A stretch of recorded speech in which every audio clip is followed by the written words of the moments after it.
ወይኔ እናቴ ከዚህ በፊት እንግዲህ ለሩትዬ አልቅተሽ እንደመጣሽ አልቅተሽ ትመለሻለሽ ስትላት ሩትዬ ምን አለች መሰላችሁ?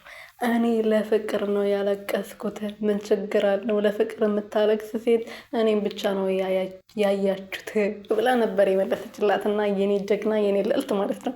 ዛሬ ደግሞ እሷ እንግዲህ ስትፈና ምንድን ነው የሚባለው ስታለቅስ ነው የዋለችው። እንግዲህ አቦ ሰሞኑን እንግዲህ ሩትዬና አብርሽዬ ፈታ ዘና እያሉ ስስቁ ታምኔቱ እንዴት አባቱ ያምራል መሰላችሁ? ዩቱብ ሰፈር ስትገቡ ማለት ነው ሩትዬና አብርሽዬ ብቻ ነው የምታዩት። ምክንያቱም አንድ ላይ ስታያቸው ግርማ ሞገሳቸው ራሱ ይለያል።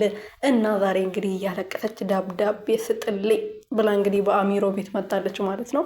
እኔ ፍቅሬን ገልጽለታለሁ፣ ብዙ ነገር ሆኜለታለሁ እና አሁን ከሚዲያም ጠፍቼ ከሀገርም ወጥቼ ስራዬን መስራት ነው የምፈልገው ብላለች። እንግዲህ አረ ይቅናሽ፣ መንገዱን ጨርቅ ያድርግልሽ። አሁኑ ለምን ጥርግ አትይም?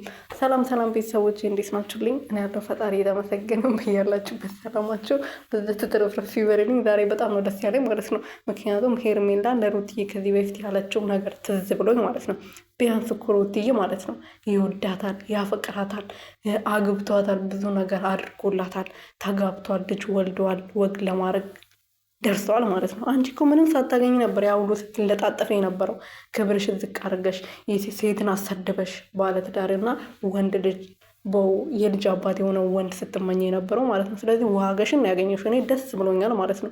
አብርሽዬ ደግሞ ጥሩ ነገር ጥሩ መልስ መልሰክ እንደምታኮራን እንደምታስደስተን ሙሉ እምነትና ተስፋ አለን ማለት ነው። ምክንያቱም ሴት ልጅ ነገም እንደዚህ ነው የምታደርገው፣ ሌላ ወንድም ቢሆን እንደዚህ ነው የምታደርገው። ምክንያቱም ባለትዳር መሆኑን እያወቀች ለማማገጥ የራሷ ለማድረግ መሞከር ማለት በጣም ዝቅና ምንም ያሉን